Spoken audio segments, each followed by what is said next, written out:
Thanks for listening to Audiobook Select. Today we're reading Woods Runner by Gary Paulsen.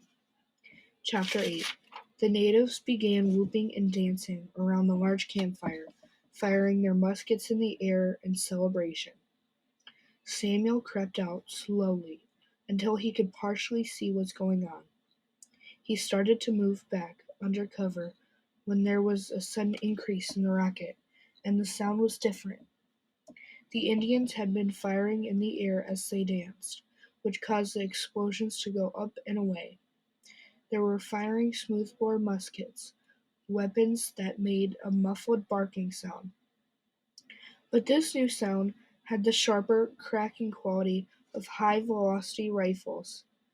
Simon crept back out of the edge and saw that the shots had come in from the north side of the clearing, where another trail came in.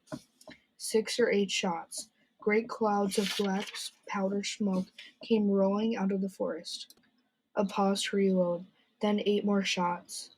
The Indian and British soldiers were stunned. A few Indians and 1 soldier went down, probably dead. Several others were wounded and hobbled into the brush for cover, but the Indians and British recovered and returned fire. Samuel was jarred by the 2 important facts. First, whoever was attacking, this might end the rescue of his parents. Second, he should help them. He moved to the clearing near the trail, raised his rifle, cocked it without thinking of the enormity of what he was doing, aimed at the nearest British soldier. He was less than 50 yards away.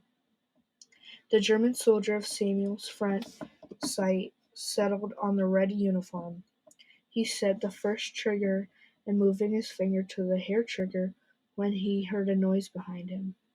He wheeled, his rifle coming around in time for him to see the 2 Indians who nearly caught him earlier, running straight at him. Half a word, then one Indian, the one farther away, leveled his musket and fired. Samuel felt the ball graze his cheek.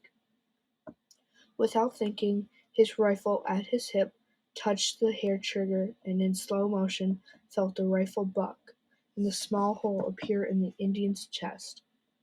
Then, through a cloud of smoke from his weapon, he watched an Indian fall and saw the other Indian swing a tomahawk in the wide arc.